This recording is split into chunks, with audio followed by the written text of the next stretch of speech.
Баршаңызға сәлем. Менің арнама қош келдіңіздер. Мен бүгін қазақ халқының өте ертеден келе жатырған тағамы сірне дайындайын деп жатырмын. Әрине мен заманауи әдісін дайындаймын.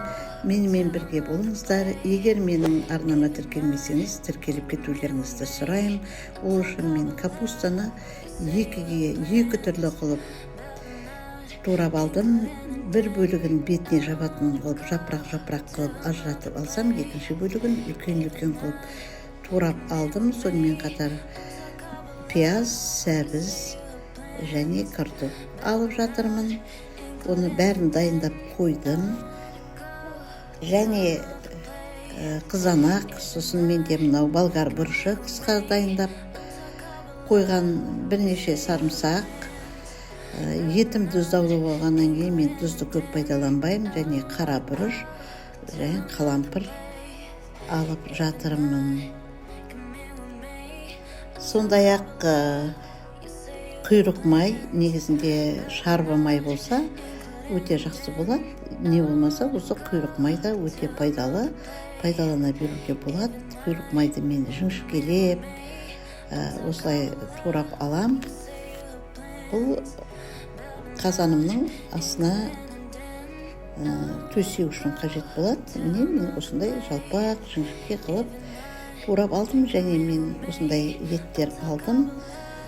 Қазы алдым, жаңағы қойдың жамбасы, әсіп алып жатырмын.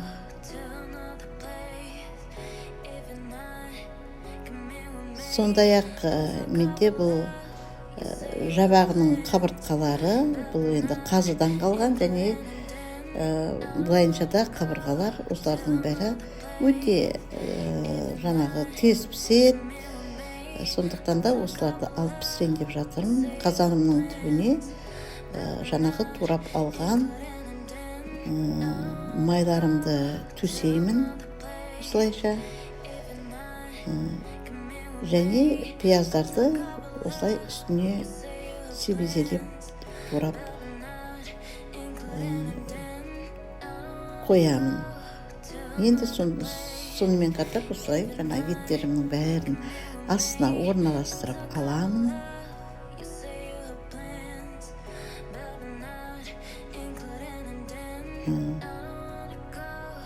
Жаңағы көкөністерімнен де біразғантайдан бөліп арасына салатын болам. Әрбір қабат сайын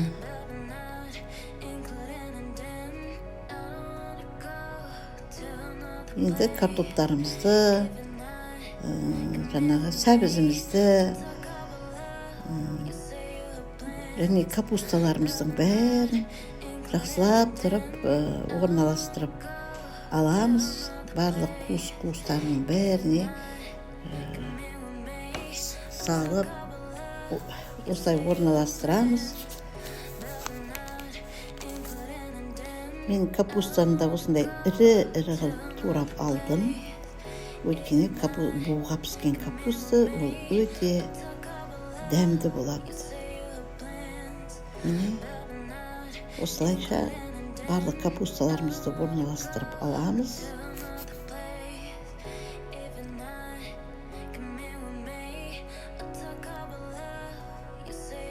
Және бетіне қалған жаңағы помидорымызды және дәмдеуіштерімізді сеуіп жібердім. Енді бетін осындай жапырақтармен жауып, біразғантай су жүгіртіп, содан кейін отқа қоямыз. Ең бірінші қатты отта бір қайнап біткенге дейін, содан кейін жай отта пісіретін боламыз. Бұл сірненің тарихына келетін болсақ, бұл өте ерте заманнан келе жатырған тағам болып есептеледі.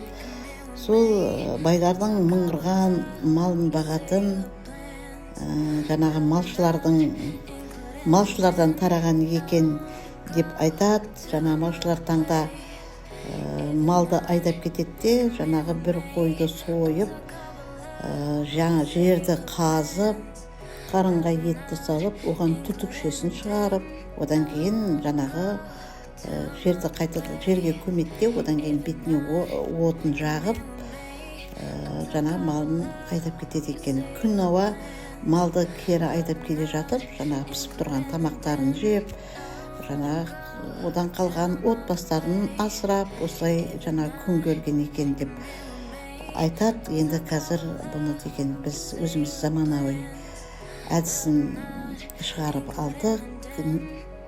Бірнеше әдістері бар.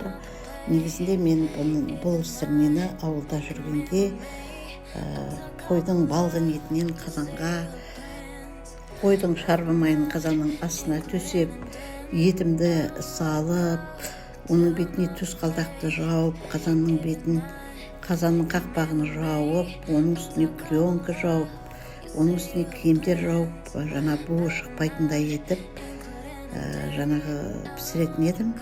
Енді қазір осы үй жағдайында осылай пісіреміз. Міне менің видеода көріп отырғандай менің сірнем пісті. 2 сағаттай мен баяу отта пісірдім. Міне осындай тағам шықты. Егер менің видеом ұнап жатса, менің пікір қалдырыңыздар, лайк басыңыздар, арнама тіркеліп кетіңіздер. Мен әлі өзімнің тәжірибемнен жақсы осындай тағамдарды салып тұратын боламын. Менімен бірге болғандарыңыз үшін көп рахмет айтам. Келесі кездескенше сау болыңыздар.